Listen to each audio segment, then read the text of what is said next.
Good evening and welcome to the official ARK community. This is Fortunate coming at you. We are now sitting at November 11th, 2022. We are very excited to announce that we have a special guest, Mr. Patrick Cryptozoa. But before we hear from him, let's get a couple of words from our founder, Mr. Atlas. Atlas, the floor is yours, sir. Thanks for your introduction there, Fortunate. Well, folks, welcome to tonight's podcast. If you're here with us, if you're hearing the recording, we welcome you to take some time and relax and listen to all the information updates that we have to share tonight. We're extremely excited. We had an overwhelming demand for our first round of public sale. We are extremely, extremely grateful and excited. The crypto community has definitely been absolutely heard, ladies and gentlemen.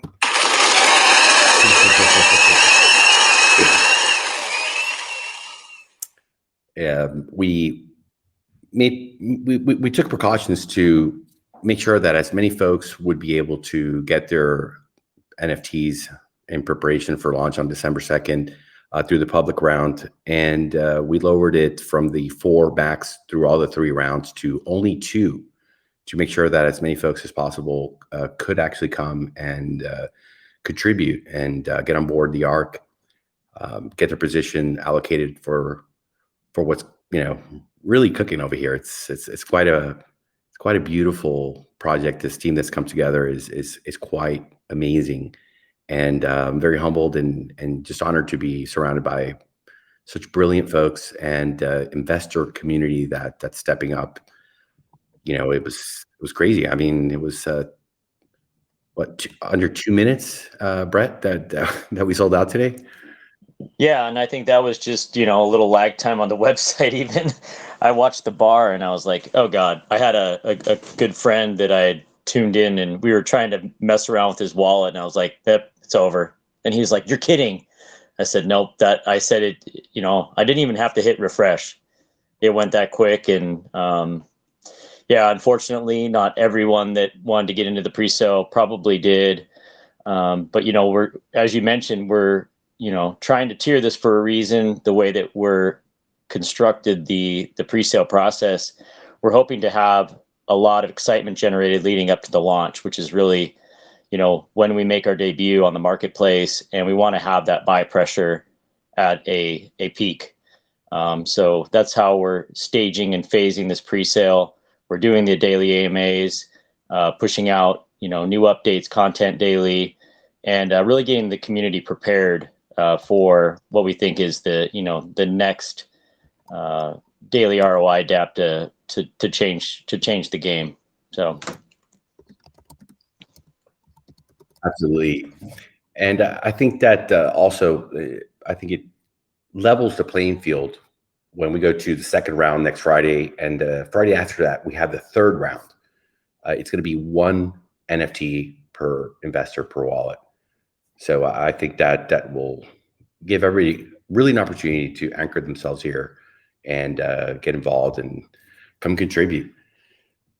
It seems that, Brett, folks are really understanding a bit of what is different that we've been doing, and really a lot of the credit goes to your hard work and engineering and designing the system. I want to see if maybe you want to speak a little bit about that, and we'll start conversation also with Patrick and get his take and his opinion. Sure. Yeah. So I'm actually on Patrick's somewhere in his downline on Team Cryptozoa, and what really attracted me to that team, and also Dr. Kelly Snook, as we spoke, was it last night, even Thursday? Yes, seems like a while back, but was just about the mechanics of these daily ROI DApps and some of the vulnerabilities that they can have, some of the practices that are preached, the education that is kind of missed by a lot of people, the misconceptions that are out there. And the reason why I was attracted to the Cryptozoa team and Kelly's work was because it was at that next level of analysis and the education component and the deep understanding. When you're staring at a drip screen, you really don't know what's going on when you first arrive.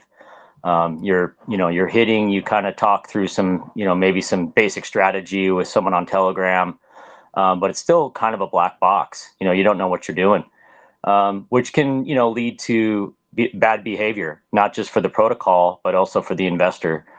So when we started this project back in February, SK Crypto K was, your first real advisor and an expert on these dApps. And I remember I was traveling with my family. We were out in the forest, and we just had conversation after conversation about, what the new protocols were doing. So we looked at Piston, we saw Furio. They did, an amazing job.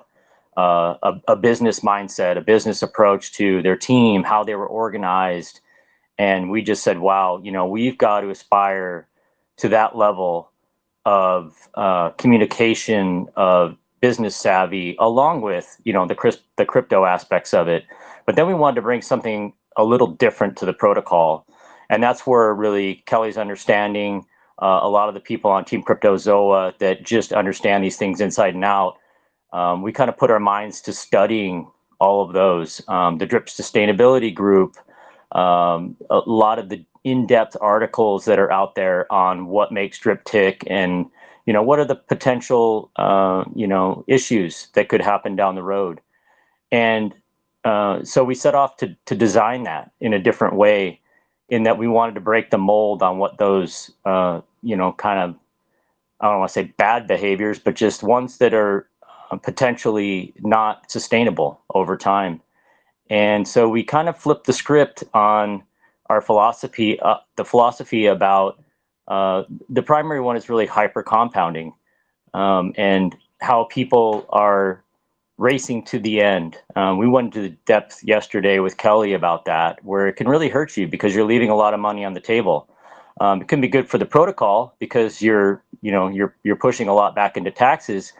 But at the end of the day, we wanted a fair playing field where anybody that starts with a small amount or small deposit can really grow that into a sizable investment in years to come. And you don't have to be a big player. You don't have to make a huge investment. You don't have to buy, the big NFTs and play the team game. You can still be part of the ships in the harbor, and everyone's going to work together to rise that tide. So we really tried to build in the goalposts and create a system that provided the automation and sort of the behavioral rules that we thought would extend the life of the protocol.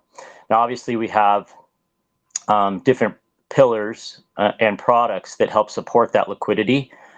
We have the foundation, which is our bond staking, which is very similar to like a reservoir type contract. But we built utility into that. So not only are you getting a yield, but you also have the opportunity to get downline rewards.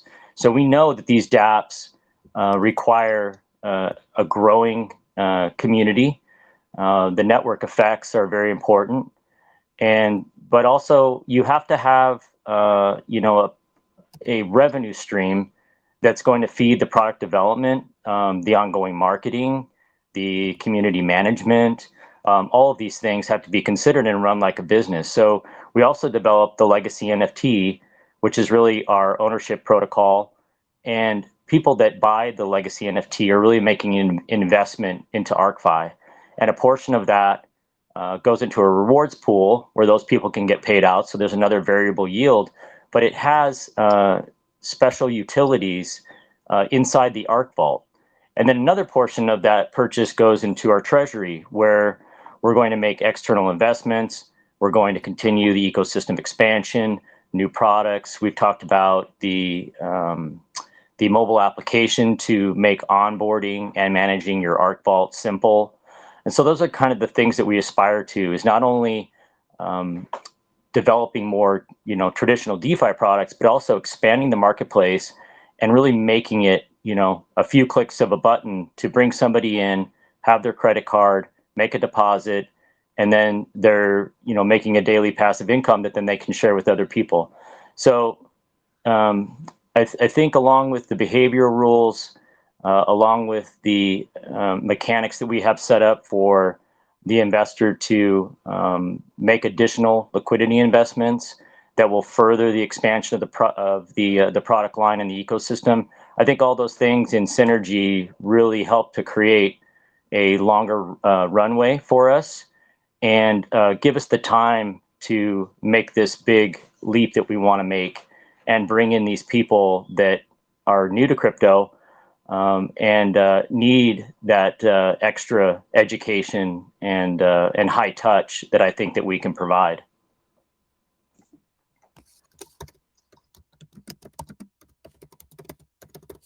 Thank you, Brett. Absolutely. I think that, built into the understanding the global uncertainty in all markets that's occurring right now, the energy crisis, folks are really looking for, a safe haven, looking for passage to keep us afloat during the, some are calling it, the crypto winter, some are calling it an ice age, bringing the liquidity controller to ARK to ensure us a long and steady pace. It's not, we're not trying to go on a speedboat here, right? We're trying to just sail through, keep ourselves from the crypto abyss. And really, we learned from past investments and my background in trading and being in the DeFi space that sometimes folks, they get the stars in their eyes and they forget to pay themselves, which is the most important part of investing.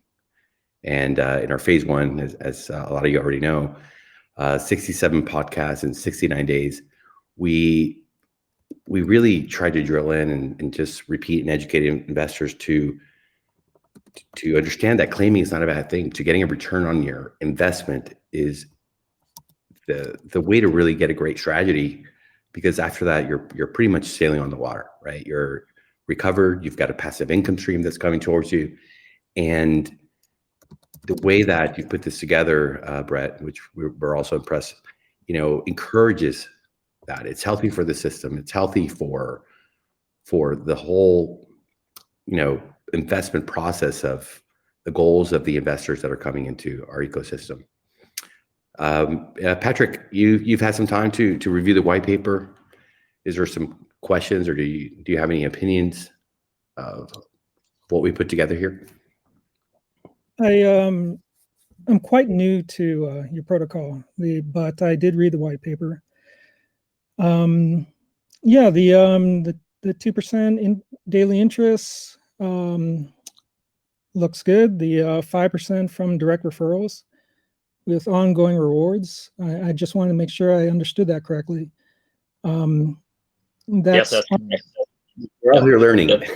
We're all here getting, that's why we took a whole month to make sure that everybody was educated, and that's why we're here every night, Patrick, to make sure that the investors can come and ask. And there's a twist to it. The CWR, the NDV, Brett can go further into detail and answer anything you might want to delve into.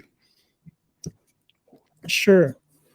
But everything started checking off the boxes for me. So I found the 5% from direct referrals interesting. I thought the bond for stability as a backstop also gave me more confidence, and that you also had a referral system.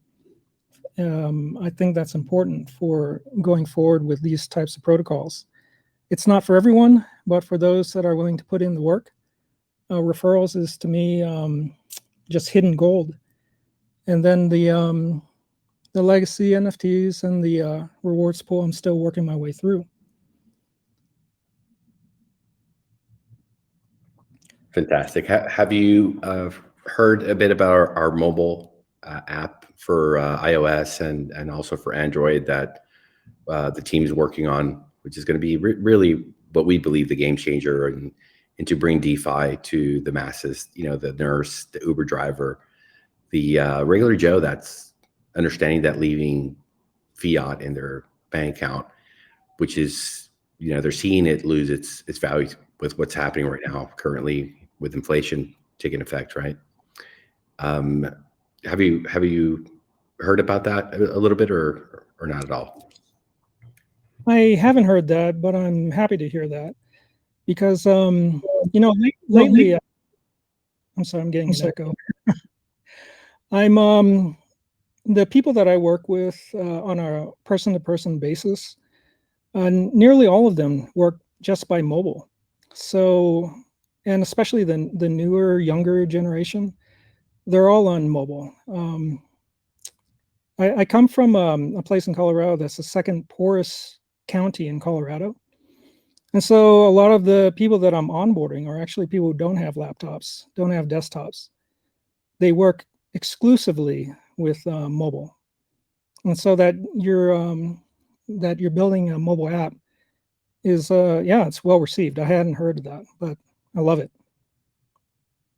Yeah, that's going to be an amazing tool that we're working on here. And it's as simple as, going out to, let's say, a business meeting, or you're hanging out with some friends, maybe grabbing lunch, and you're talking about life and investing, and you tell them about ARK.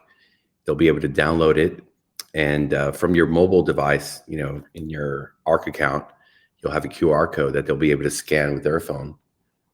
They'll automatically be registered under you in the ARK system, and they'll be able to get their credit card. If they've never bought crypto before, if they have crypto, they could just do Wallet Connect and come in and be able to invest, have the automation as well. Brett, do you want to add a little bit to it?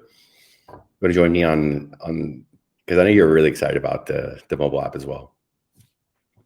Yeah, absolutely. Yeah. I think I'm getting a little echo there, Atlas. It's a huge barrier. I mentioned earlier that my friend was messing around with his MetaMask. He was trying to bring over crypto.com funds to his MetaMask, send those funds to multiple wallets, and get everything ready for the pre-sale today, and he completely missed it. But yeah, it's one of those hurdles. I was on the phone with him for probably over an hour, messing around, just helping with crypto.com and trying to get his MetaMask with a new wallet set up for ARK and all these things. And, to make that a seamless process, or as seamless as we possibly can, even if you can eliminate 80% of the steps, you're going to change the game. I mean, we're going to be able to bring people over that have no knowledge of crypto or very little knowledge of crypto, and put them into a protocol where, as you mentioned, they can make a passive income. But that's really I think the launch pad from that point. Growing our investor base in that way, and then introducing them to new roadmap products, I think is the most exciting thing. When you and I started this out, I said, hey, we've got to have a real world component to this thing. The daily ROI DApp is a springboard. Long term, I have a business development background. I know you do too. You have banking, finance. The real goal here is to get to that point where we have some simple applications where people can earn a yield, everything that they deposit earns money, and we become in some way, an investment protocol where there's like a savings component to it, but then there's also an investment component to it where they're earning at a level where they could potentially quit their job, they could potentially travel full time, and that's really the goal. And I think with that mindset that we started out with, this is our first step. And so, yeah, this mobile app is going to bring in that user base that we need to then fund those next phases of the business development. Thank you, Brett. Absolutely. I mean, I just imagine, for a second, if you could have Drip in a mobile app, and folks and friends could just share with each other, scan a QR code, manage everything fully automated. And that's one of the things that we want to do after we launch ARK. We want to go to other projects, whether they're established or they're up and coming, because there's always going to be innovation in DeFi, guys. And we want to bring these brilliant coders and talent to the table and help other projects also get started. Of course, always doing our due diligence, making sure they're good, upright people that have great intentions, and that what we can facilitate to them. Also our liquidity control is something that we're going to go ahead and make available to other developers. It's really going to transcend. I personally believe if Drip had that mobile app, from the beginning, they'd probably be over $1 billion, market cap, as it is something that folks can really get involved with and get behind. And that leads me to my question I'd love, Patrick, if you could share with us a little bit how you came to Drip and build this amazing, fantastic team of educated investors that have not only done well, but they've thrived in Drip and everything that you guys are doing. Sure. Well, let me see how far back I should go. I started in 2016. I bought Ethereum for $12.50, and then I proceeded to just buy a lot of shit coins, a lot of altcoins, and then I watched it all go down to zero during the the year after 1917. Oh wait, 2017, and then but then I just kept going into these degen farms. Like I kept beating my head against the crypto wall, trying to find the opening to the riches that I knew were there. And you know, the way that most people get into it is through speculation. You hope, you buy something low and you sell it high. The problem is you don't know where the high is. And then when it goes down to zero, you're forced to hold. And so that's when I got into degen farms. But the thing is with degen farms, there's a high rate of them failing, stealing your funds, rug pulling. But for the ones that remained, if you were able to do a system, and I thought I had a winning system, that you could make money out of it as long as it didn't rug pull. But in my final, let's see, the last time I did was the beginning of 2021. And I was rug pulled maybe like 4 to 5 times in a row, just throwing my money into these degen farms that were failing. But the silver lining of that was that in one of the chats, the telegrams for these degen farms, there's these 2 guys that started talking about this thing called Drip, and this guy named Stunabrizi, who was signing up everybody under it, and that it was making a lot of people money. And so I went into it and I checked it out. And I think my experiences of the past led me to looking at it, investigating it, and then realizing if this is true, then I had found what I was looking for.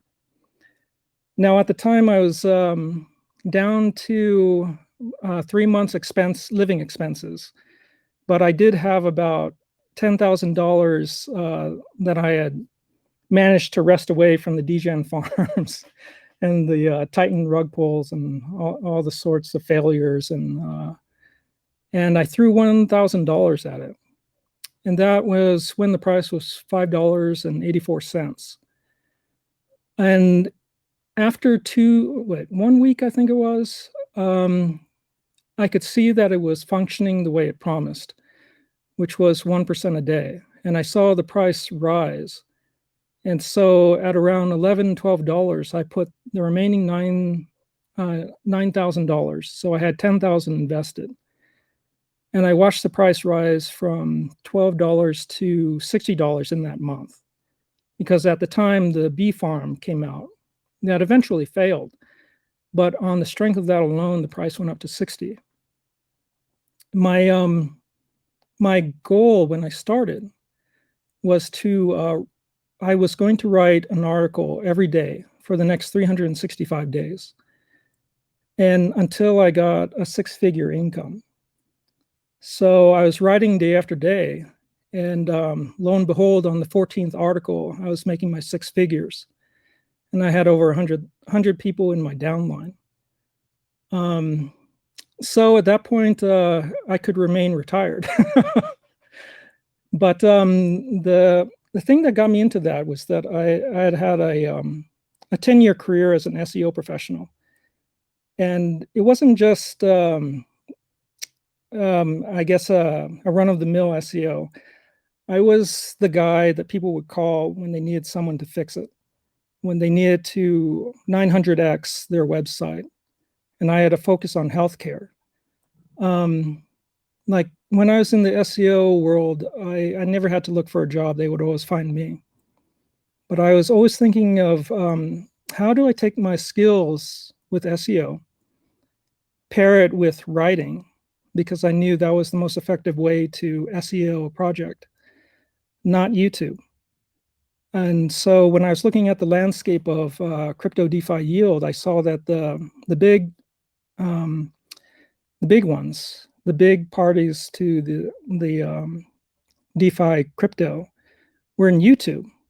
But I knew that the hidden market was actually in written content, because that's how the best way for Google to figure out your expertise. It's harder for them to parse out the words within a video. I knew that if I had a run at it with written content, that I could corner the market in it. And I knew that it wasn't just going to be myself, that I would have to bring other writers into it. And luckily, with things like Drip and Furio, you're able to, it's a win-win situation. If you help out your referrals, it helps out you. And that's the best kind of, I guess, relationship that I like to have with projects, is that, is there a win-win component to it? Not a win-lose component. We have enough of those. We have that in legacy finance. We have that, in true Ponzi's. But is there a way that I can leverage that? And then I realized that one, I can put other people's IDs on my articles, and the other thing was that I can open up my YouTube for other people to host. And other writers to go on to my publication, which at the time had about 3,000 subscribers, and now it's, I think, 4,500. But the thing is the 4.5 are intensely interested in DeFi crypto yield. These are people that want to escape wage slavery. These are the people that see a lifeline and recognize it immediately. And so they're just ready to sign up.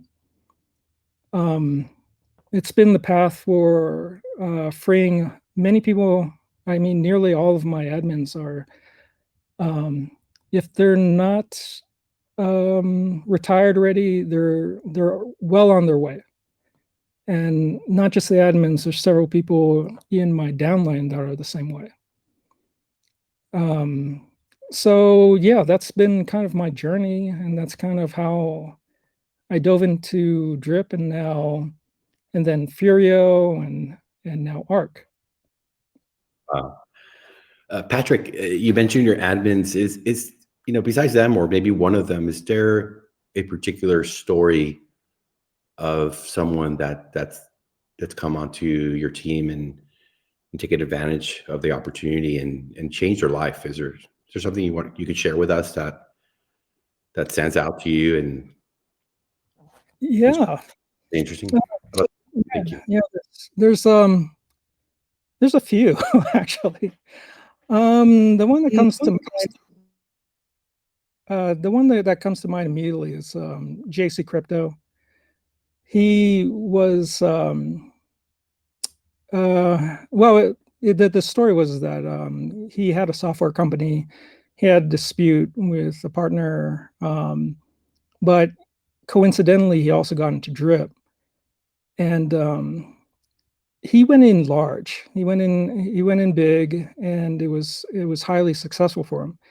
And not only that, he managed to get a big YouTuber into his downline, and that he almost instantly became a whale. And he was able to transition from owning a software business to managing his crypto assets. So that's one that comes to mind. Another one is this guy named Liam from Australia. And he, at the time, was a student. And he came on with me in my Telegram group, the Cryptozoa Lounge, quite early. and I think he put in about as much as I did, if I remember correctly.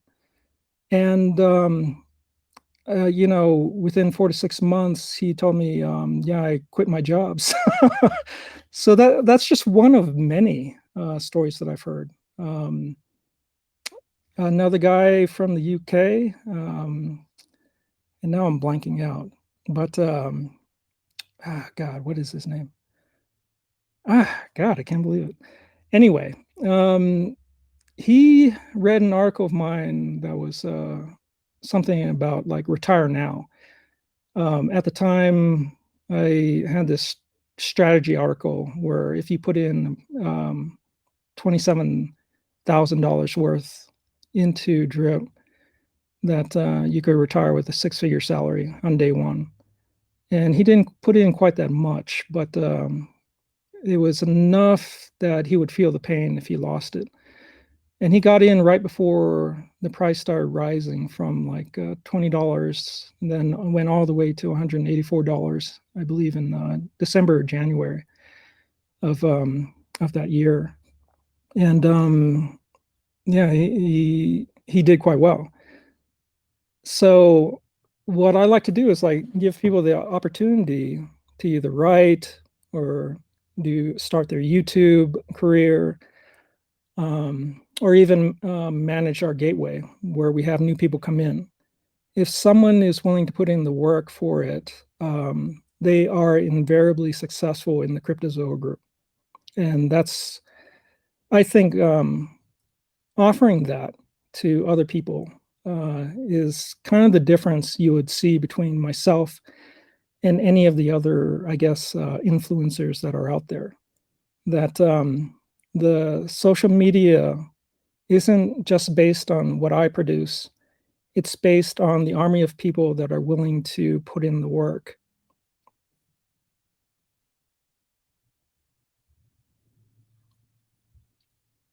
Oh, wow. And you folks have a incredible reputation, Patrick, for exactly that. Putting in the work, writing these articles that an analytical investor can read without feeling, that he's being brought into a Ponzi or a pyramid. The analytical mind can look at numbers and really put together, an important factor which every investor needs to tackle, which is doing their due diligence, setting their financial goals, what their aspirations are, what risk tolerance they're willing to take. And, when I started this whole project, even before I met Brett and a lot of the folks that are on the team, my initial idea was to create a syndicate founders group where we would have leaders, folks that could take the time to help other folks improve themselves and be able to go out there and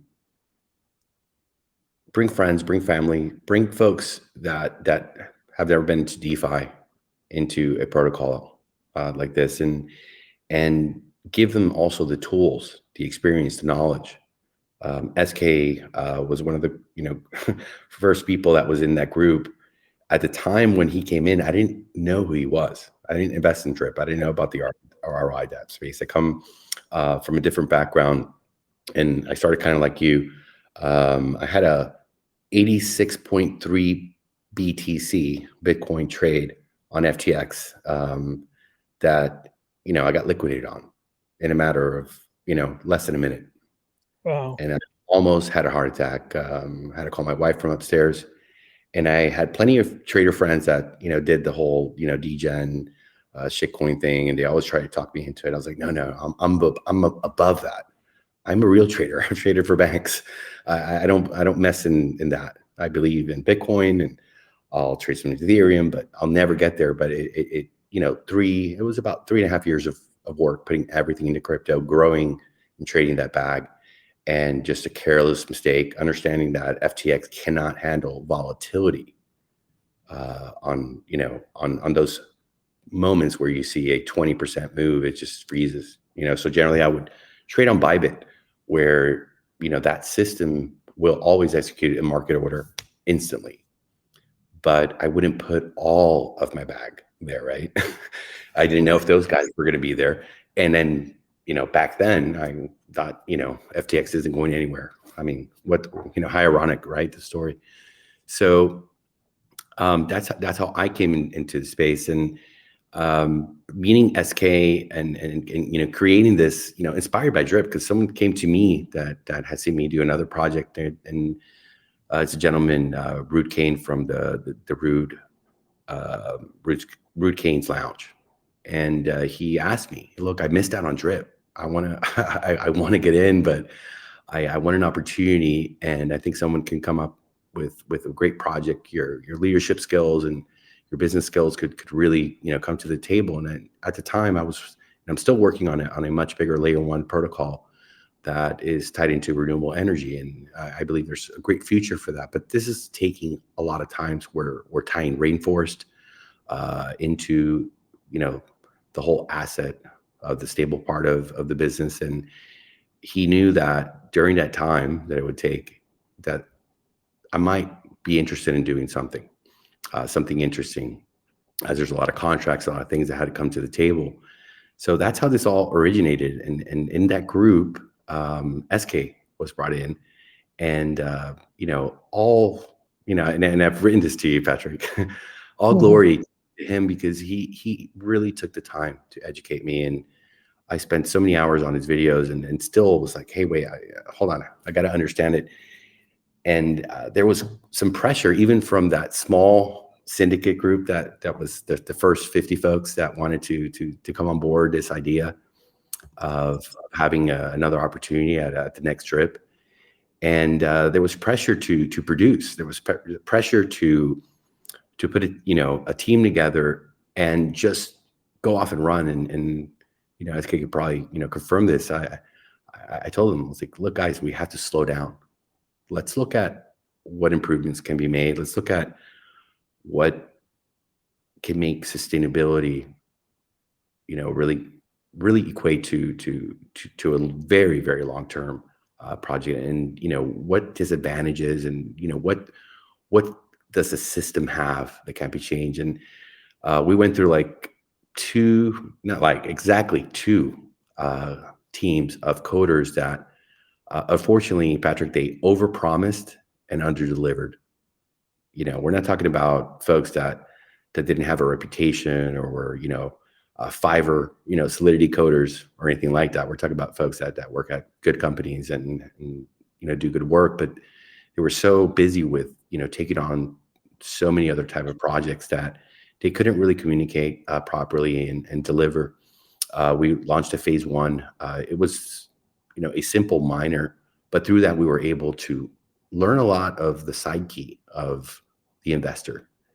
Getting stars in their eyes, as I mentioned when we started the podcast tonight, and not wanting to pay themselves and get that return on investment. It's something that we met Brett here as an investor, and you'll probably appreciate this. We haven't texted about this, but Brett Norden came into our phase 1 as an investor. And he wrote this fantastic, that just blew me away, this Medium article. I didn't even know that there was the cryptozoas out there, and how professional you guys are. And it was a gentleman with a beard, pretty long, sort of ZZ Top, if you recall, who those guys are, if you're old enough, or as old as I am. You remember those guys, ZZ Top? Yeah, I sure do. So it's like the ZZ Top beard. He's wearing a Hawaiian, sort of, print shirt. He's holding a wad of cash, and he's got this like canary yellow, very bright yellow background, and he's smiling. He's got his sunglasses, and it just draws you in immediately. And I was like, what is this? Who is this guy? And then I read it, and it was numbers and tables and analytical. I'm like, I haven't seen this before. Wow, this way, he's got his link there. It just opened up this whole new, world. I knew about SK and YouTube, but I hadn't seen that side. And I contacted Brett, and I thanked him for promoting the project, and himself, that he spent the time, that this was something that I could send to somebody I worked at a bank with, and they wouldn't laugh at it. A lot of it can be laughable, especially if you don't present it the right way, right? So, so that's how we met. And then I brought him, center stage to our community of investors. I said, guys, you got to take a page out of what Brett Norton has done here. And this is the way we need to communicate. And this is how we should, really, sharpen our knife and go for, folks that could seriously consider this, but give them the data so that they could, do their due diligence and crunch their numbers and make a decision with not just, little emojis and fire and, that's not the right crowd. So that's how we came together, which is pretty interesting. And, he speaks so highly of you and Zoa. Marcel also was pretty much from day one in that group with SK. Yes. But really, SK, he took me to school, man. He took me to school.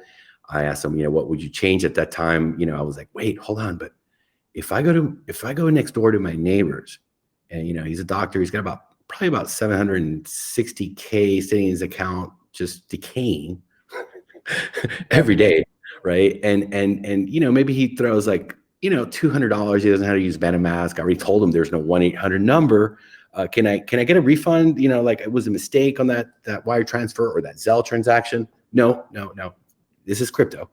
So I already taught him that, but he's going to put 100. So wait, now the round robin kicks in, and he, he's going to invest in a week when he's kind of done more research. He's feeling comfortable. He's seeing his investment grow. And now somebody that's never met him is going to get, because he's probably going to put like 10 grand. And then maybe a month after that, he'll throw 50 grand in there. And I got to wade through the whole process. Like, no, I'm not okay with that. I think everybody's, so we started, that conversation with SK, and it's been such a fantastic and beautiful journey. And I'm so grateful, Patrick. I've picked up along the way so many fantastic folks. And to have this response, to have you here is fantastic. And I want to thank you for taking the time, doing some research, doing some due diligence, and taking an interest here at ARK and what we're trying to accomplish. We're good people, doing good things and working hard for our community. Yeah, I appreciate that. It was interesting because, I agree. SK is amazing. And not only is he sharp, he's a good communicator. And so he's a great representative to have for ARK. And actually, he was he was the first person to tag me about ARK. And, it was only like last week. But I knew that, at the time I was done with adding new projects. I was in enough projects in my mind. And so I wasn't even going to look at it. Patrick, by the way, he also was done. Oh, both yeah. Oh, yeah. Interesting. Yeah, he told me he was pretty much done, but I should take a look at this.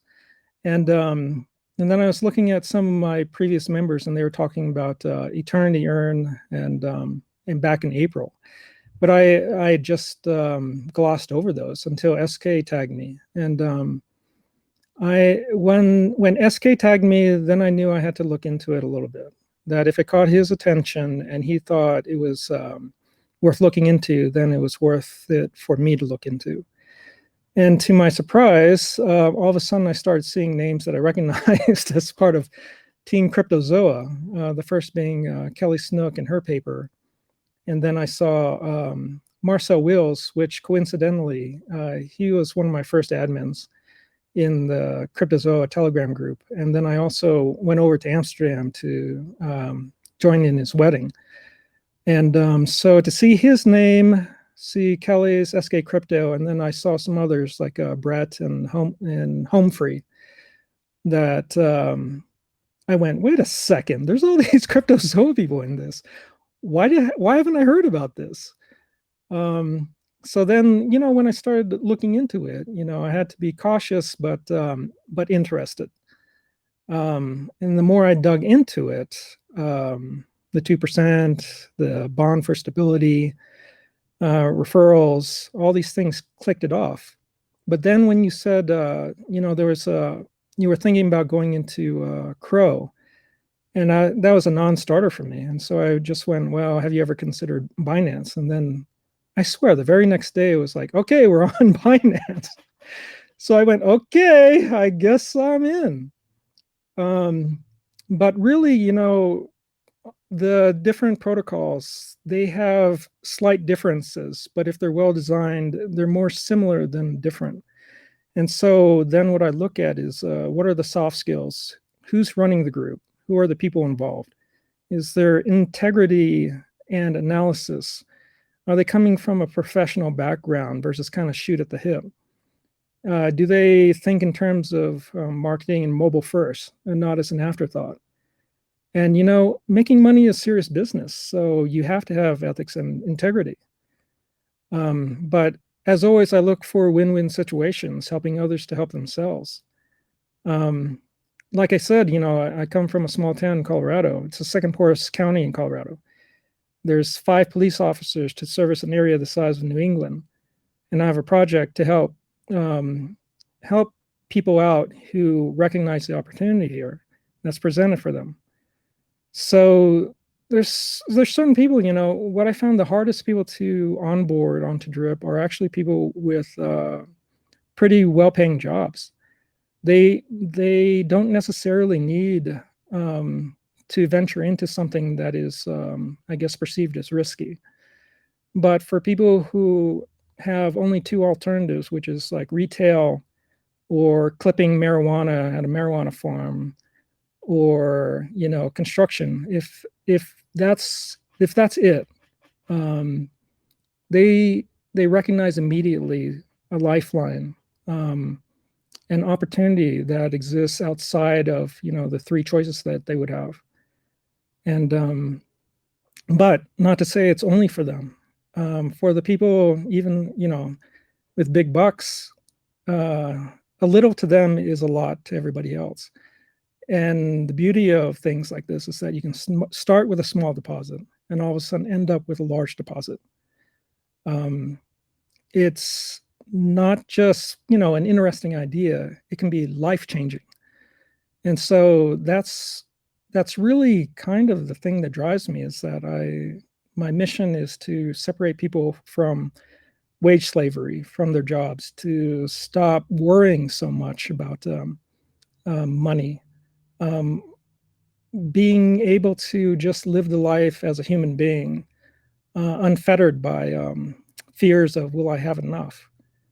And so when I see something that's not just well designed, but has ethics and integrity, all the people that are involved with it, whether that be Kelly Snoker, SK, or Marcel, or yourself, or Brett, that the soft assets, if you will, to me become almost primary assets, because projects are driven by people. We can talk about protocols all day long, but you have to look at the people that are behind this, and can you back it? Because not just of what is in the white paper, but the people that actually wrote it.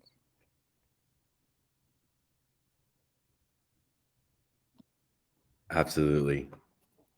Yeah, Patrick, it's been a long journey for me.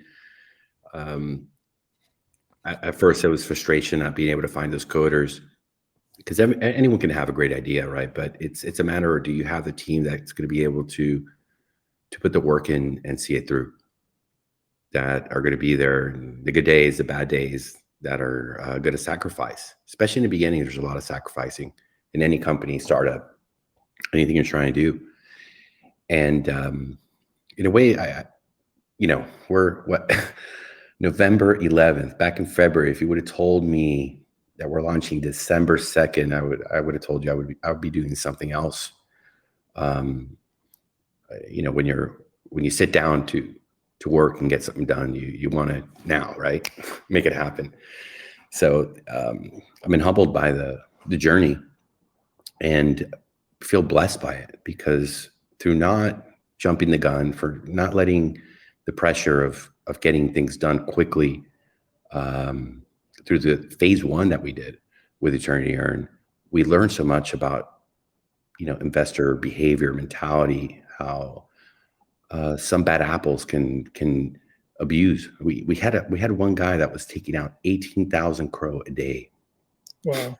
That when we launched, there was a link to purchase, right, to get in. And it was a small group, the syndicate founders, and somebody in there leaked it. And we know who did it. And the friend of theirs wouldn't actually, face me, because I said, you're destroying good people who we've spent the time to talk to and educate, and you're taking advantage. And the person wouldn't face me, but they sent me a message: give me $180,000 and I'll give you the keys to this wallet. Wow. I had sleepless nights. I was disgusted. I was angry. You come with great intentions, and it's an immutable contract. You can't change it. You can't do anything. And the lessons, getting beat up that way and feeling that pain, that responsibility to every investor, and understanding that the code was not good enough, just set me on this path of like, hey, you know what? And okay, I'm not gonna say a bad word, but I was upset, man. And I was like, you know what? F these people. We're gonna get this thing done right. And as they say, the teacher appears when the student is ready. And folks started coming, joining the team, getting on board. Brett came exactly perfectly through that, yellow canary, bearded guy, and his character, stood out, and his experience coming from the engineering background. And I was like, look, man, this is what's happening here. And we didn't come here to do this. We came here for the original idea of, another drip. And I'm, disgusted, and I can't let this happen again. I want to tighten every hole, make sure that there's no unfair advantage. That's one of the great things I think that we're all very proud about here, Patrick, is that every pre-sale investor, whether you're in a private or, the public pre-sale, team tokens, advisor tokens, syndicate founder tokens, they're all getting deposited into the ARK vault. So I don't have to waste another sleepless night as got friends and families, neighbors into this fantastic project. My hard work and the hard work of all these gentlemen that are here with me. That some whale, somebody that was a friend of a friend, is going to come and make that situation happen again. And understanding that there's nothing I can do about it. I don't want to be a part of that. I've been an investor into projects where it's always that little group, and you know who I'm talking about, that 1% that always gets in, comes to launch to get, their 10x, 5x, whatever their financial, goals are for that day or week or month. And they use you as liquidity over and over. And that's why the charts all look the same. And, it's through that pain that I'm trying to express to you that we've hunkered it down to a point. I can't say it's perfect, but a lot of thought has gone into this, Patrick. A lot. Yeah, and I can see that. It's one of those things where, I'm into like heavily, I think maybe 5 projects. And, I have quite a large downline. We're about to get to 25K in my downline for drip. And, we have the largest group in Furio. And at a certain point, it just kind of comes to home that I can only back projects that will do the things that they say they will do. Because, your reputation is at stake. I guess, just your wherewithal, the people's belief in you. So it becomes more and more of a selective process. But frankly, it was There's a yeah, huge responsibility. And if you have a heart and a soul, you feel it, and you have to take that into consideration. When you understand that you're even where your eyes look. I remember learning how to drive, and I always say where your eyes look, that's where you're gonna go.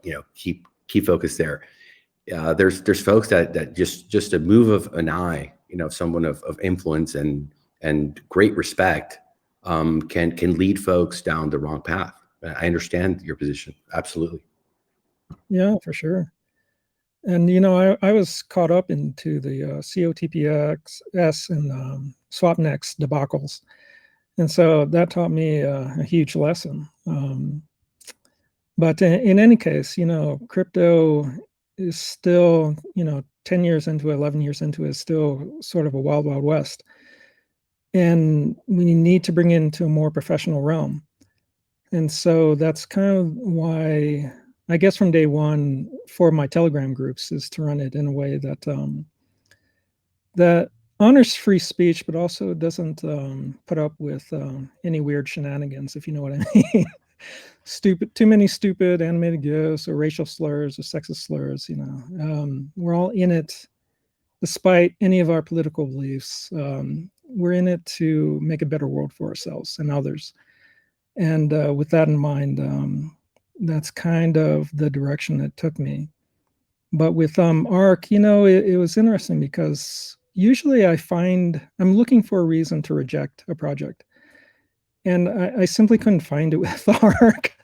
I was like going, there's got to be something here that I don't like. But like I say, once I was satisfied enough with what the white paper laid out and the mechanics and the tokenomics of it, then I looked at the people that were involved with it. And, reading Brett's articles and, Home Free's articles and knowing Marcel Wills and SK and Kelly, just gave me that much more confidence to go into it. So it's great that you put together this team that is succeeding on all these points. And that's one of the hurdles that, like I said, I went through.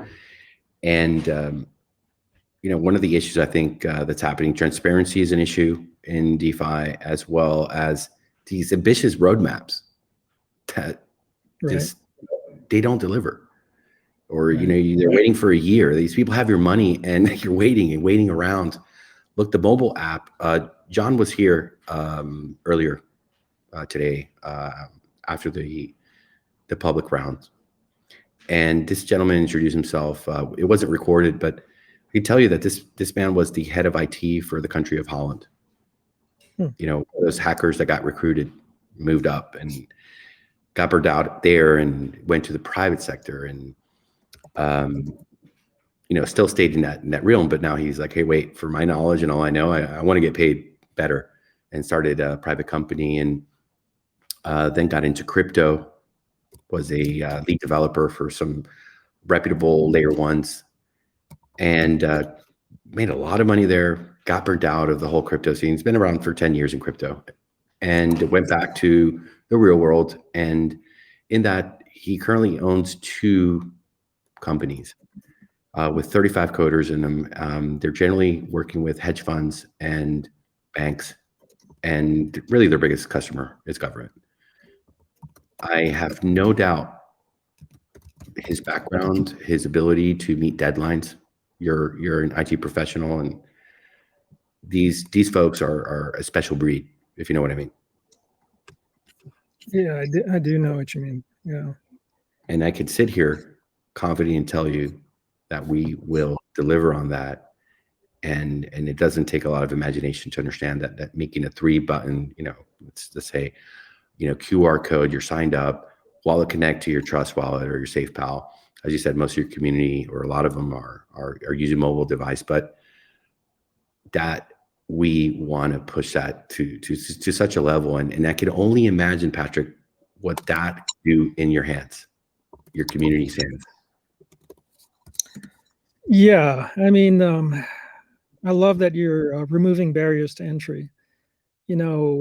a good lesson is to teach a person who knows nothing about crypto and only has a cell phone, and teach them about crypto DeFi yield, to truly know how it's not just difficult, but impossible without someone to guide them, to go through, installing MetaMask, moving from their bank onto their wallet, and then moving from Ethereum to Binance Smart Chain, connecting to their banks again when they want to withdraw. It goes down to not only earning magical internet money, but how do you spend it? And that's so when I hear that you're removing the barriers to entry, that you're creating a mobile app, that you see the difficulties that people have in these hurdles, and then knowing these difficulties and these barriers, removing those barriers is such a great future for you guys. I think the mobile app is seriously needed. This space cannot be just for the tech geeks that are into this weird crypto money. It has to be for everyone. You have to remove every barrier to entry, not just usability, not just the technicalities of it. It has to be so simple that it's instantly recognizable. That's achievable for anyone to get into this, because it is magical. It's I know so many people that their lives are changed from it. But if for the ones that are technically challenged, or the ones that are just introduced to this space, it's nigh well magical once they see the possibilities that are involved. And then what I've seen with these projects is that all of a sudden, for the person that is technically challenged and is a small wage earner, all of a sudden their eyes light up, and then they start to dream about the future, when before they were cautious about dreaming of the future because they didn't see that as their future. So it's very well received that you're creating a mobile app that has ease of use and removes the barriers to entry so that anyone can do it. I couldn't sign up and get ready for the public round one. My 73-year-old father today. Yeah. I couldn't. I don't have 2 hours. As much as I love him, as much as I want him to have this passive income, and there's so many people out there, and this is not my first project, and I've had the same situation. I've taught friends how to use MetaMask and explain to them again, no 1-800 number. Hello, Bank of America, how can we help you? It's not there. Right. So they'll call you 50 times. I have a responsibility to all these educated investors to produce, to get everything done correctly. And it's a shame, and I feel even more motivated and telling Dad, I can't get you in, but don't worry, later you will. We're gonna get this mobile app. You're gonna love it. It's gonna be so intuitive. I mean, I've seen the work this gentleman can do. He's also in charge of building the airdrop system. We've analyzed all the other airdrop, team systems and analyzed their issues. SK actually made a 10-minute video for our coder. I mean, again, back to SK. All roads lead to Rome. I've told him that it really does. The amount of love and respect this man has, hours before his wedding, schooling me. It takes a lot of patience. It takes takes a special person to really have that empathy, to sit with you and give you a chance, give you an opportunity. Forever grateful. So I think we're on the same page, Patrick, and that's, I think, beyond all the inspiration that we've seen. We've had the great fortune through not being able to find the right people until we found the best people, to see these other projects come through and bring innovation, bring security, and push the bar or lift the bar higher. And I know for a fact that's why we want to give these great minds to other projects, because I know there will be other fantastic protocols and folks that want to come here. Maybe somebody here on this podcast tonight would like to become a developer, and it has, the integrity, the passion, to work really hard and value their investors. And we want to help them. It takes a lot of money, a lot of time, a lot of resource, a lot of talent. And through being able to see, Patrick, what's happened until today, we've been able to take advantage of that. And we want to capitalize on it in a very positive, in a very humble fashion. Expand, raise the bar. Brett's done an amazing job. SK's done an amazing job. Kelly's done an amazing job. Our coders. And I want to see how we can also raise the bar, for our investors who don't have the skills that you do, or the Cryptozoa people do. How can you help us to up their game and their skills and sharpen that knife? In particular, we have a gentleman here. I picked up people along the way and put them on the ARK, Patrick. This young man out of the UK was a personal trainer that went out of business with COVID. He work. The gyms were closed. It was a struggle for him financially. Came to our phase 1. His name is Brad. Saw the opportunity. Has some multi-level marketing skills.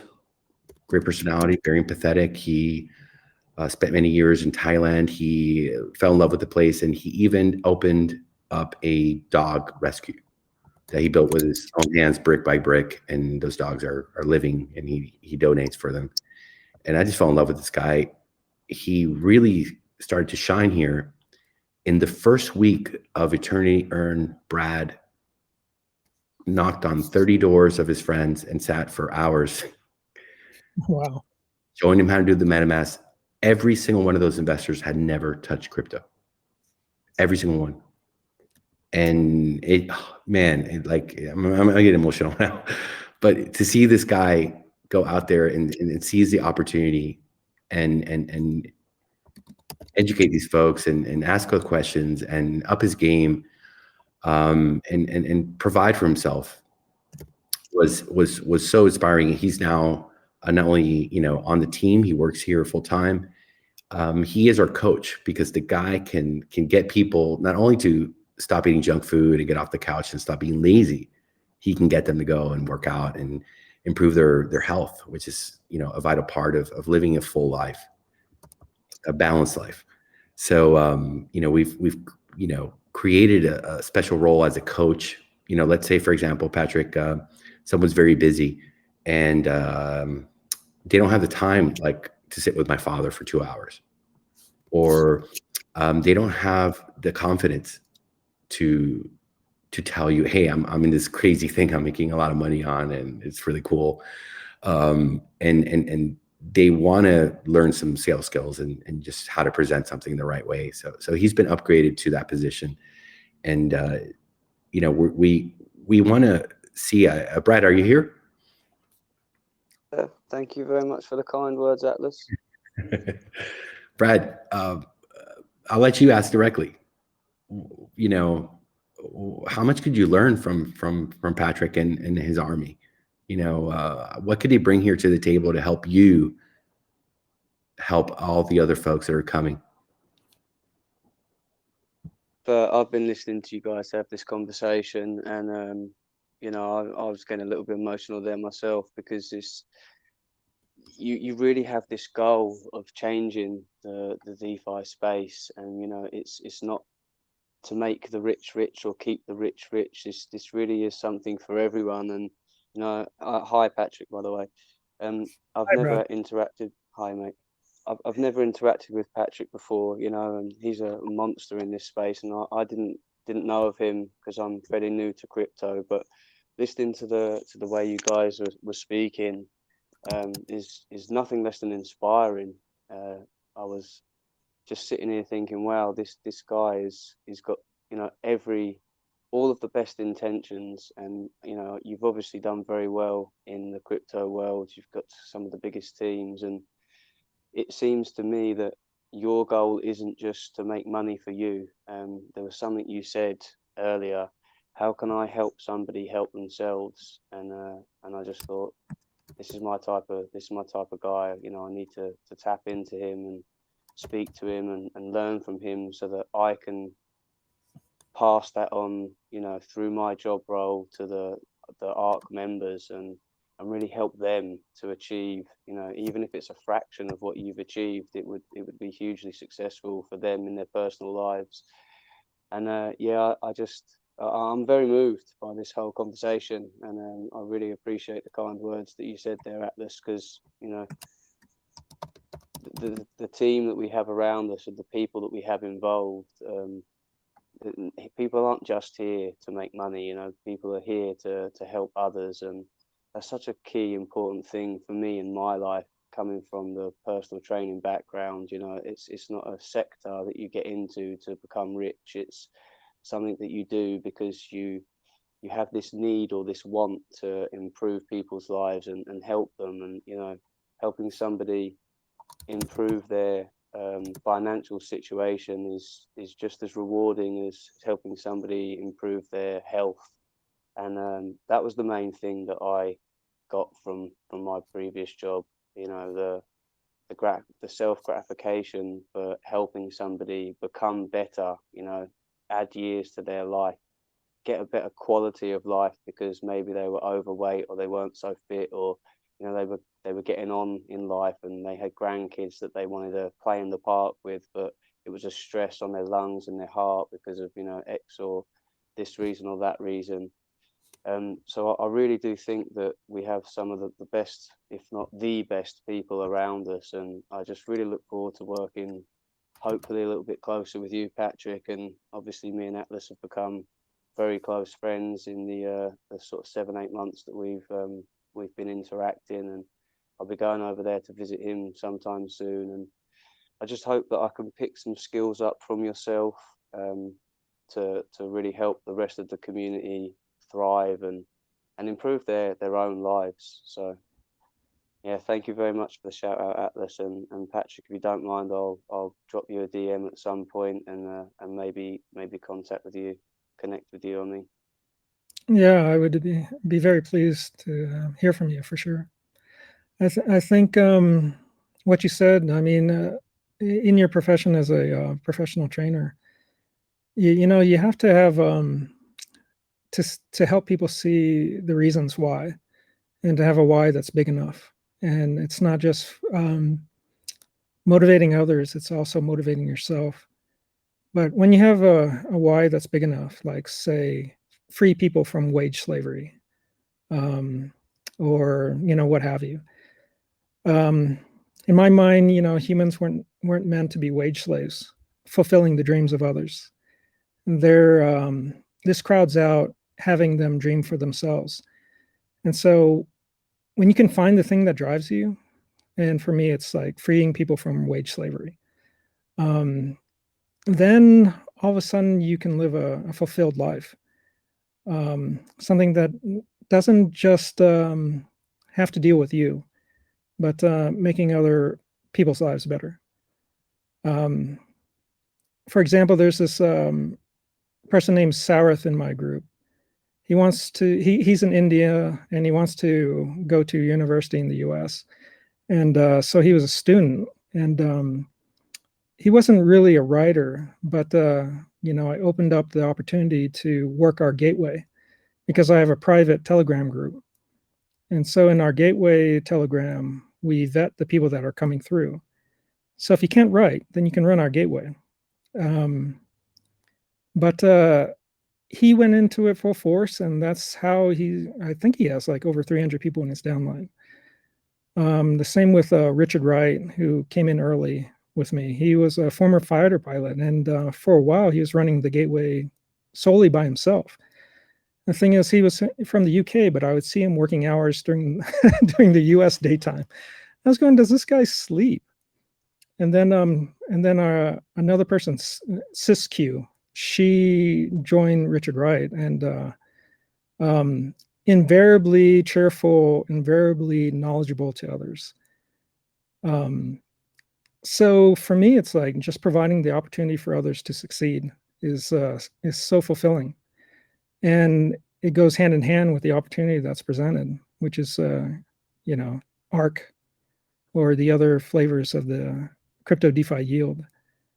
And so for me, the tools that we have for like social media, or having a well-run Telegram group, or trying to run something with quality, because quality attracts quality. It's like I said before, it's nigh well magical how things come together if you have the right intentions.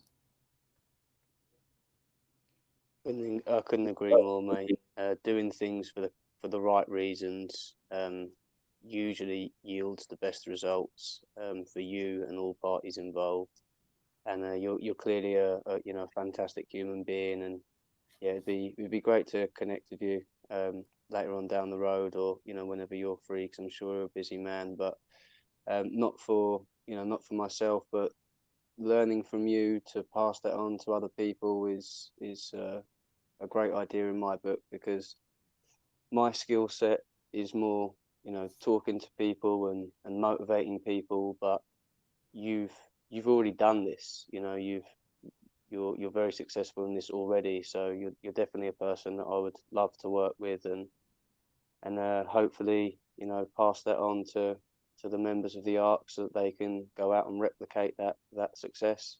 So yeah, I'll drop you a DM, and when you get round to it, mate, hit me back. Thank you so much. Great. I'm looking forward to it, Brad. Let's get this crypto, guys. Beautiful conversation, beautiful exchange.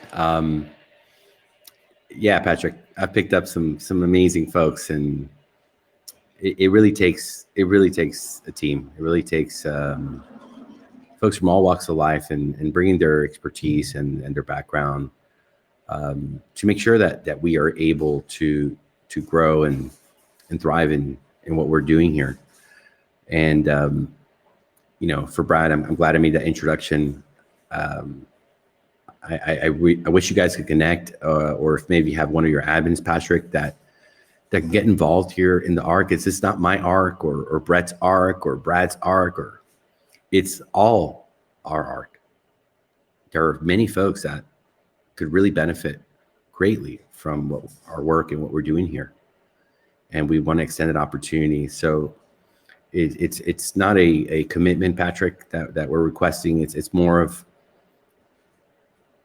integrating and bringing you guys on board to educate myself and Brad and S23, Fortunate, all these fantastic folks here that need to be ready to receive. One of my policies, even in our phase one eternity earn, was there's no shilling of teams. There's no poaching that can take place here. It's not what I'm about. It's not what I want to see. You can do that, through your own, means, for everybody. We encourage that, actually. But we want this to be a place where you could tell the neighbor, the dentist, hey, listen, I can't explain everything, but why don't you go over and make sure that, for yourself, do your own due diligence, not financial advice. See that there's nice, great people there for you to receive you with open arms, very organized, very respectful, empathetic, kind of like when you check into a 5-star hotel and everybody knows your name and they're smiling at you, and they're there to service you and help you, to give you the information so that you could decide and you can manage your investment wisely, as well as learn enough to be able to bring somebody else on board that you want to help. So I look forward, Patrick. Again, no pressure, but I'd love to see you guys become really, the gold standard of how to really excel here, and you guys definitely have it. Yeah, I mean, I'm happy to work with anyone in your group. I guess I'm part of it now. So yeah, and I'm I don't like to say this too often, but I'm more available than you think. This is my passion. This is what I spend my time on. Your reputation flood precedes you. of DMs. Yeah, your reputation precedes you, and even I have been intimidated to even contact you, Patrick, because I believe that you're, kind of like, when the Pope, when to be a king, or in back in those days, right? You needed the state to approve you, and you needed the church, the Pope of Rome, and you have achieved a reputation of a educated investor that actually is not in a position or interest to lead anyone astray to make a dollar. You're set. You're okay, and you've got this army of fantastic individuals bettering themselves and who have developed amazing skills to be able to grow, right? So, in my personal, I'll be very frank with you, in my personal vision, I expected to win you over much later.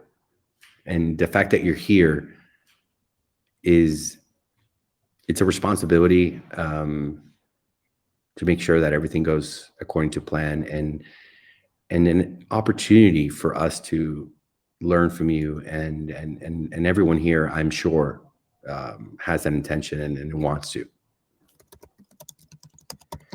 Yeah, once the research is over, the intuition takes over. And so, since 2016, being in this space, the knowledge that goes into it and the research, all of a sudden you can recognize opportunities with lightning flash. So for me, it was pretty quick that I got into it, but there was something in the back of my head that was intuition informed by, I guess, research and intelligence, that I was able to recognize this as a, it's a bona fide opportunity for sure. And I forget who said this, but I hope I don't disappoint you too much.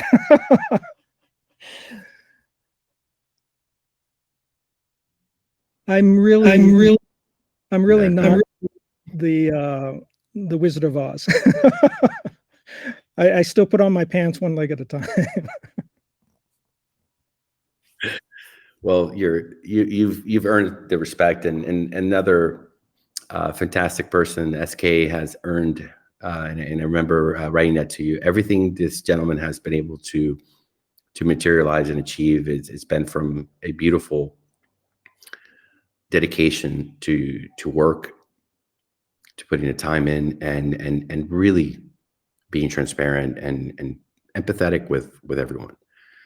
So, look, for me, it's a pleasure and it's an honor to be surrounded by such wonderful people. And I think that with all of you on board, Patrick, you're a Seneca founder. Bradass is also, he was Brad, but he was so badass that we upgraded him to Bradass.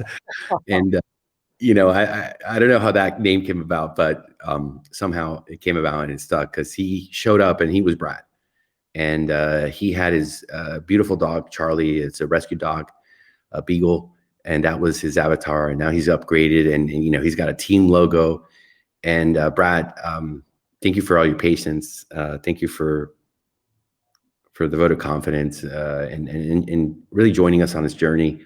And I now feel that we have on board, through this private sale and now through the public, just amazing folks that are going to be the foundation for so many folks that are going to come here. And I think, Brad, you remember when we started in Eternity here, and I said there will be people coming that are not here today that are going to just change things, that are going to just inspire us and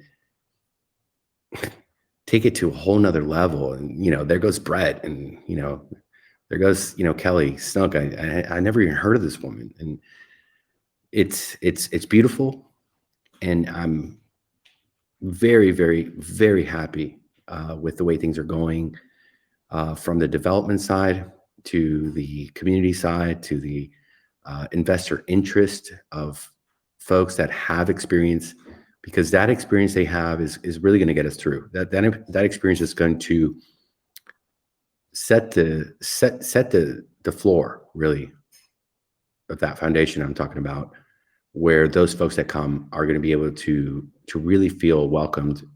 They're going to be able to ask, the questions we've heard 1,000 times, and we'll be happy to answer it, because we know that it is a difficult decision to make. Financial security in such uncertain times is it's not a game. These are people's lives. Everybody works very hard for their money. And if they're going to trust us, if they're going to take that leap of faith, we need to be sure to give them every data point, every answer to every question. Not have to worry that if you invite your friend or your neighbor or somebody you went to school with before, that anyone here is going to steal them and put them in their downline. That this is not a competition. This is not a race. Guys, this is investing. This is caring about others and doing the right thing. Let's get to crypto. Patrick,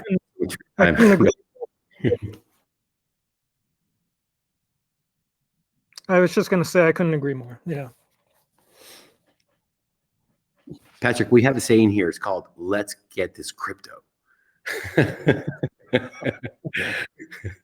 No peer pressure to say it, but most folks who spend some time, it's your first night, and I hope it's the first out of many. I have nowhere else better to be. I'm here with my wife and my dogs and the community. And that's another kind of thing I think you'll find very different about ARK, is the way we do business and the way that we engage and communicate. I don't believe in the whole lone wolf dev, he's coming to the AMA. Oh my God, everybody in a panic. No, we have to be here every single day. I believe that, I probably have a problem if I was the owner of Twitter or Tesla, and because I would think that communicating with all the investors, and can you imagine, right? If Elon Musk opened up a live chat on Twitter, what would happen? It would be insane. I think it's not probably possible technically to have a conversation, but having that daily, and I mean daily because we all know crypto doesn't sleep. And, we're earning every second of every day in these protocols. And if you have a comment, if you have a complaint, if you're happy about something, or you want to bring somebody over to say, hey, you can talk to the boss. It's like, I love going to those like Italian restaurants, Patrick, where the owner comes to the table. He says, hey, sir, ma'am, is everything okay? I'm like, wait, you're the owner. There's a line of 15 people waiting, the valet, like I had to wait, but you have all the success, but you actually care. Because you know what? Yeah, the waitress was kind of abrupt and she was rude, and the guy actually goes and does something about it. Listen, there's a certain level of customer service and just being there for people that, to me, it's the only way to do business. And really, I mean, I have nowhere else better to be than here with you guys. Generally, Patrick, we're here for about 2-3 hours, 6 p.m. Eastern Standard Time, 11 p.m. UTC. The Asia folks are sleeping, but we record it. They can listen to it. And I know this works. This is, my second project. There's been 2 projects of this one, but the response from the community to be able to come and talk, AKA to the boss, the owner of the, beautiful Italian restaurant, makes a world of difference. Personal touch, having Atlas here on a daily basis, every single day, it does mean a lot, because most devs, you can't get hold of them for love nor money, when things are going well or when things are going bad. And regardless of what's going on, Atlas is here every day, along with the rest of the team. But it's great to see that personal touch really goes a long way, and built a lot of relationships through that as well. So hats off to you, sir. I appreciated that as well, that you were willing to chat with me too. I don't I don't see that often, honestly. It's really not that hard, Patrick. Yeah, no. You got a business, tend to it. I mean, we have this amazing technology, Telegram, Discord. Guys, like, let's have a conversation. Let's talk. I've made friends in crypto. 3 weeks ago, Dr. Marcel, he's an engineer for one of the two major electric companies in Germany. This guy was here at my house 3 weeks ago with his wife and his daughters, 9 and 10 years old. I mean, the amount of amazing folks that I've met here that all have a common purpose. We're here to make money, but we're also here to have fun and have a good time. And we got a soundboard. You haven't heard it. We got guests, so we're gonna we're gonna keep it casual and very professional in tonight's podcast, number 11. But we believe that you can have a good time. You can get to know folks. We have Fortunate, we have Brad Ass, we have S23. There's people that show up in shifts. If you're doing this correctly, they're on their way to work and they're kind of bored. Like, hey man, let me connect. Let me talk to these guys. And that aspect fascinates me. Trading a chart, looking at a screen, battling it out for gains in a zero-sum game of trading professionally. It's a cold, dark place. You can make a lot of money. You can lose a lot of money. I told you about, I almost had a heart attack.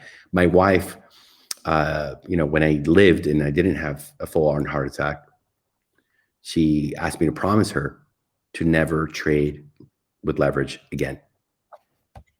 I said, well, okay, I won't.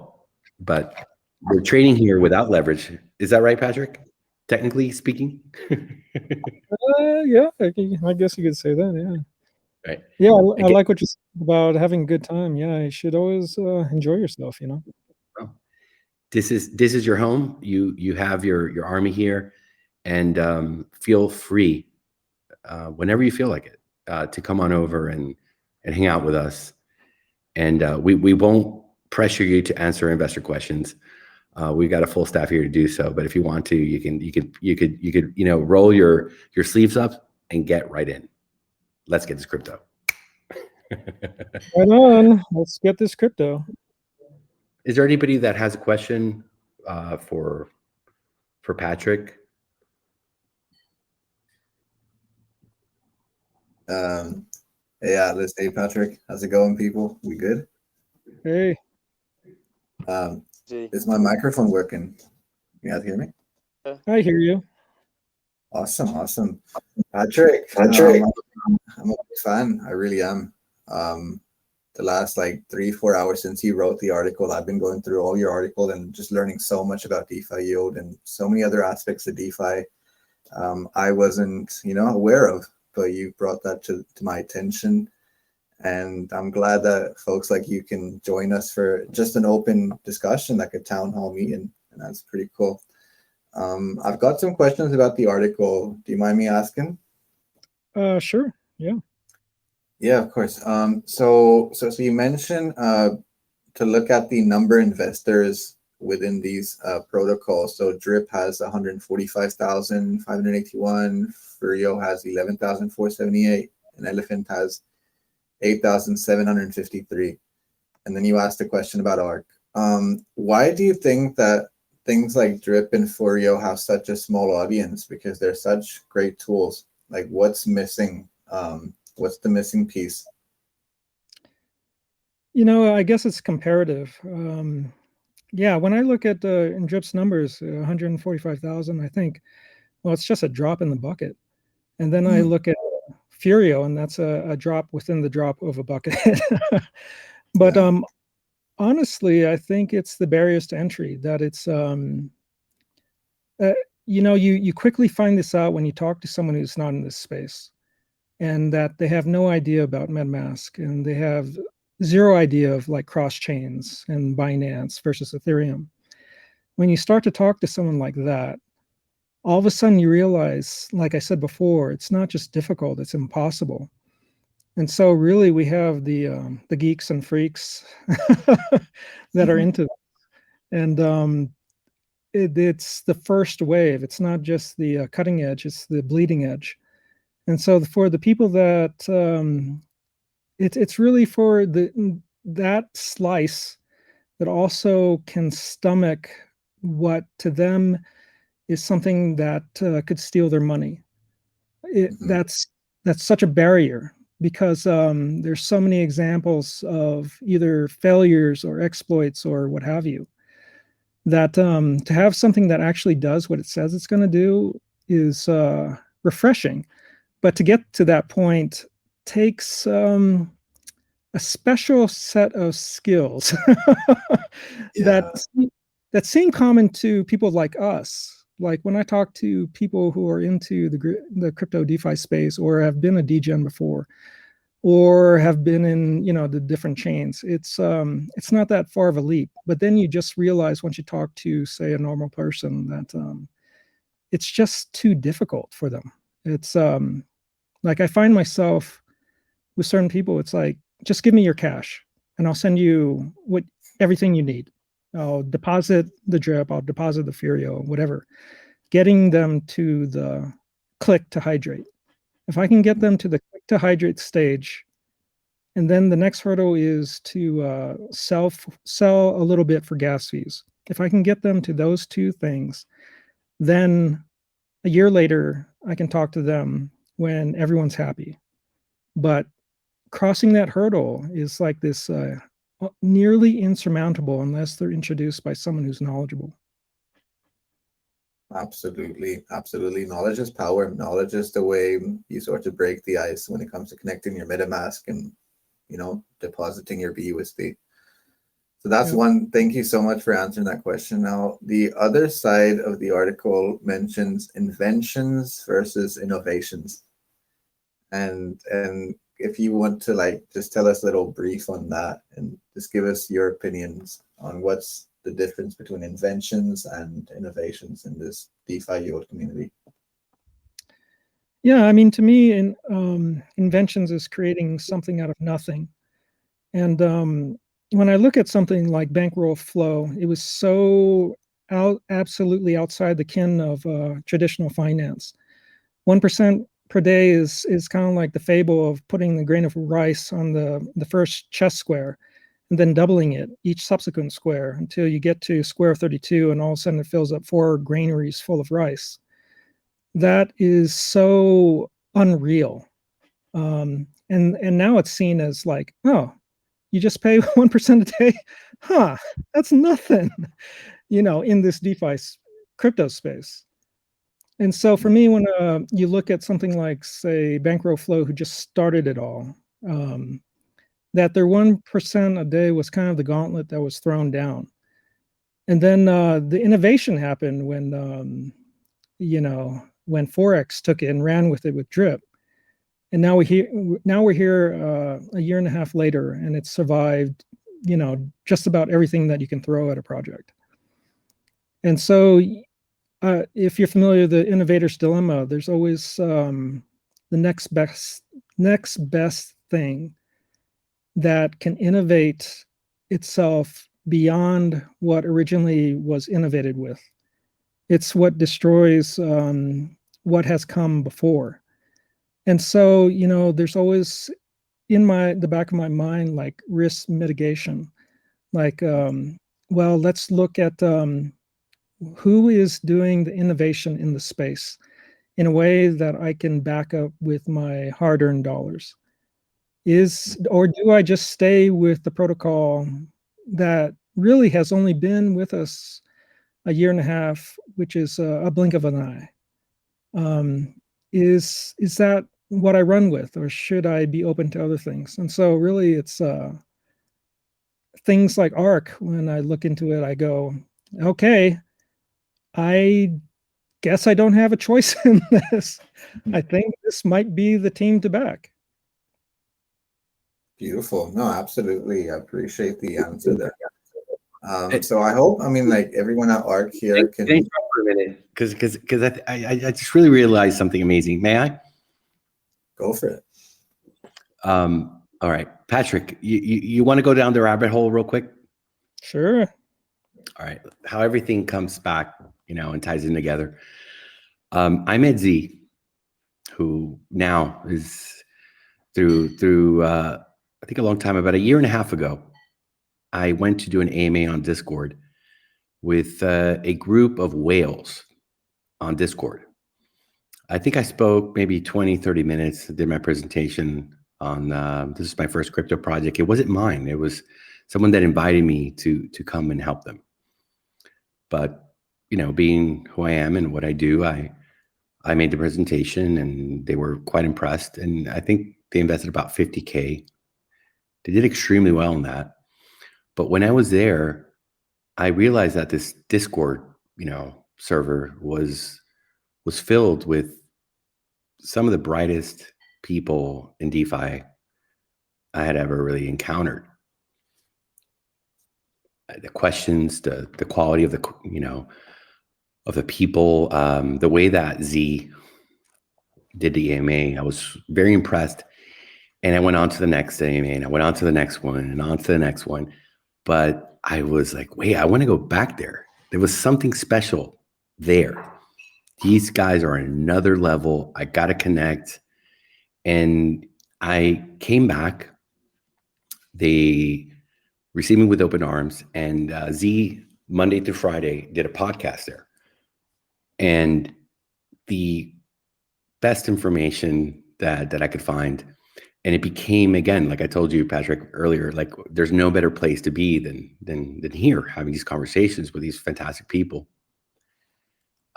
He would go through the articles. We did that earlier tonight. We're going to let him, go through it because I want folks to see the effort that you put in and the way that you wrote this was very humbling and a great endorsement, I think, for the project. There's absolutely no doubt about that. So we did that early tonight, but this is something that I used to go to his Discord server, my whale investors, to gain knowledge, to really understand, because Z would read the news, but he'd go and read between the lines from an investor perspective, how to invest your portfolio, not financial advice, but hey guys, look, this article, this is what, Gavin Woods is doing. We can understand how this is going to affect the market and where we should, put our positions in. And till this day, Z is the most educated, sophisticated DeFi investor in mind, brilliant mind, if I may add, that I've ever met. And he got into Drip in the pre-sale because he was in a group. What was it called? The 6-hour work week? Z? Yeah, the 6K work week. 6K work week with a gentleman by the name of Forex, who happened to launch a project called Drip. He wasn't told that his server with over 1,200 whales could set up a team. You follow me, Patrick? Are you there? Yeah, I'm here. Yeah. He wasn't educated.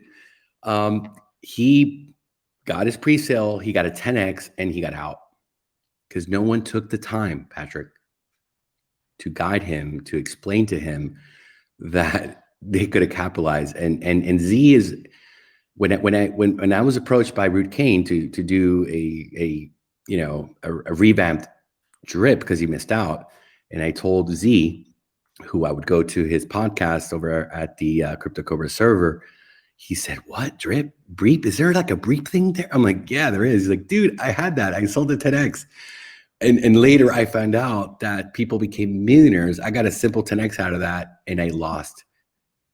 Atlas, please, please, can I be a syndicate founder? This is back in like February, March. Sorry for going on that whole rabbit hole, but do you see how it all ties in?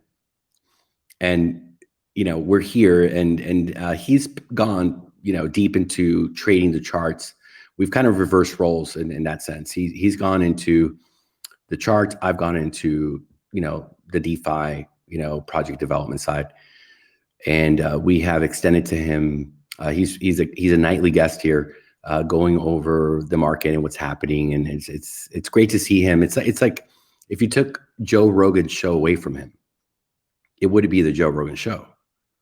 But Joe Rogan would probably miss doing the Joe Rogan show. So it's symbiotic, and it's a great way for him to have an outlet to connect with folks again.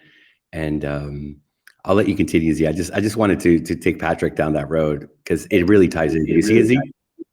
Yeah, no, I appreciate it, man. I appreciate it. Like it's a big step, we take in DeFi, and the issue is we don't like pass the knowledge in the right way. We basically keep things complex, and then we tell people to go refer and stuff. And when I looked at Patrick's way of writing articles, like he does screenshots and he keeps it very damn simple. And I think that's the sort of element that's missing in DeFi right now, and that's the sort of barrier to entry. If what I was able to do with 100 traders and take it to 1,200 was because I kept it very simple. And I think Patrick has that in him to keep things simple and functional. Even when you're giving the tutorials on how to connect to Furio or Drip, like I could, with a few steps, just click a few buttons and then connect my wallet and swap. It's that simple. So I think that's something that's missing in DeFi. And also, like, I think people forget the side of innovation. Like when we get onto these sort of like yield projects or any of these projects, like we got to ask the founders more questions and say, what are you trying? What's your roadmap really about? I mean, I hear ambition, but what are you doing to complete that ambition? And I'm sure Patrick has been through that rabbit hole many a times with many tokens. But it's great to have you here. And if you ever need a person to write some articles, I'm here. Just getting back into DeFi, but yeah, I've educated a bunch of folks and not just Drip, but Bankroll Flow, and when Bankroll did the elephant, and to read your article just brought me sort of deja vu, right? So we went back on time scales, and it's pretty cool. I appreciate your work, and I asked Brett. I said, Brett, I gotta speak to this guy. Just put a word out. But it's great to have you here on the live podcast. And hopefully you're here every night when we sort of deepen. The team here is sort of like completely plugged into ARK and working on the ARK.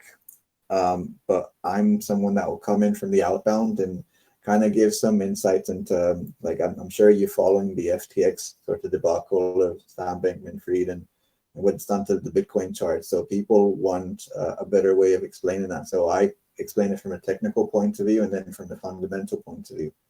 And you do something similar with your Cryptozoa crowd. So I respect you and look forward to seeing you here every night. Thank you. Hey, thanks for that, Z. I would enjoy that for sure. Probably not in this next week because I'm going to Vegas to go climb at Red Rock Canyon for a week. But yeah, what you said about the articles, I try to keep it, simple. Try not to bury the lead. What is the purpose of the article? Don't bury it under too much detail. But really, it's like, just like I tell nearly everyone who has written for me, nearly everyone, except for maybe 2 exceptions, have told me I'm not a writer. And I just told them, well, just write from your experience. And all of a sudden, I've discovered writers.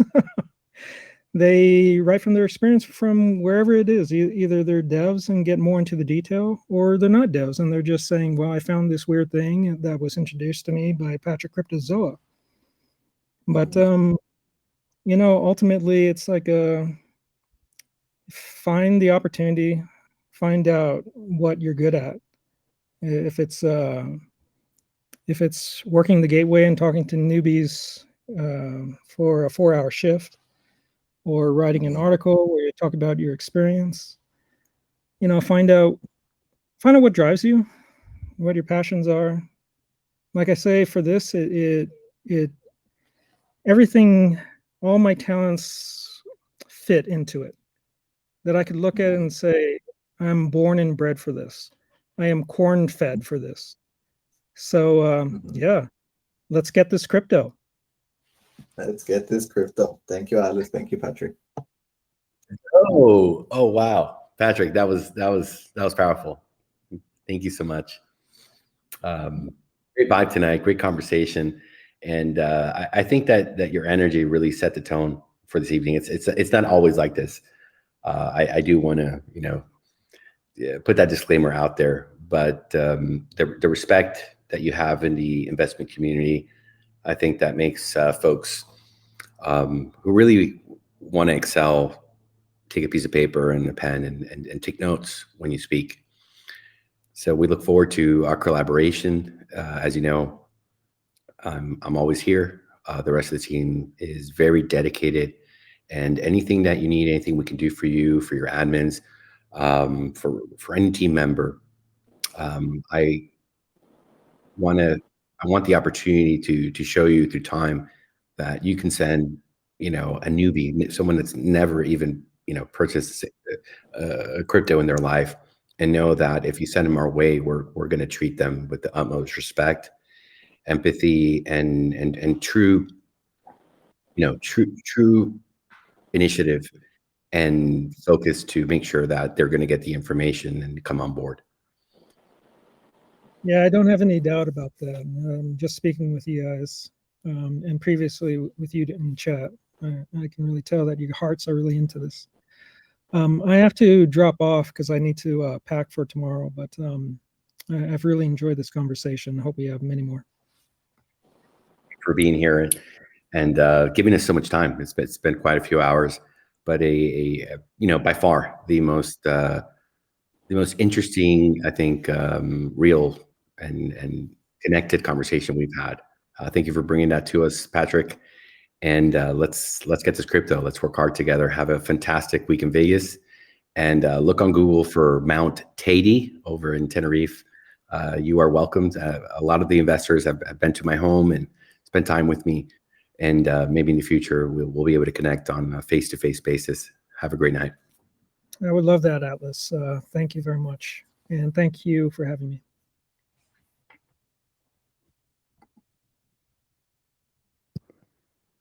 All right, guys. What a wonderful way to cap off a massive response from the investment community of interest into our public round one.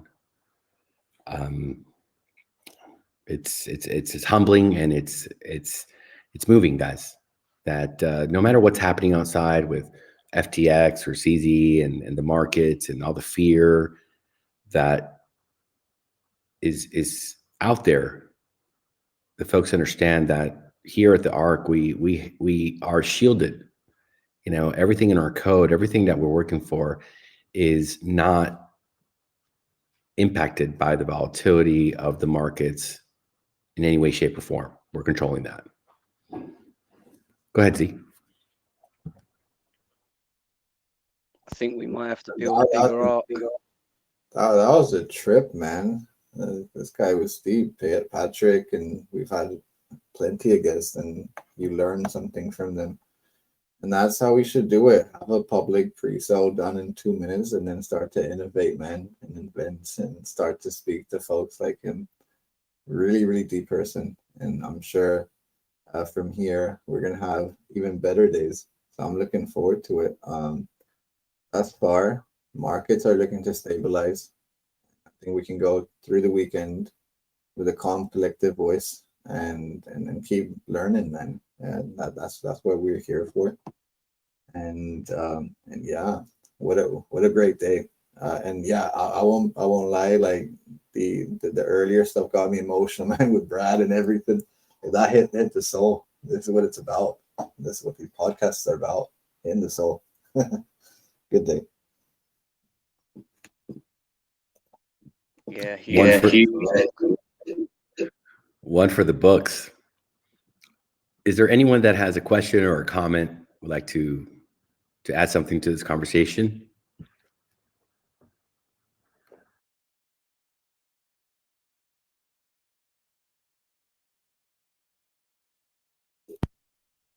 I think everybody is a little speechless, looking at the wall and thinking, how crazy was that last 1 hour, Patrick, or the last couple of hours? Hello.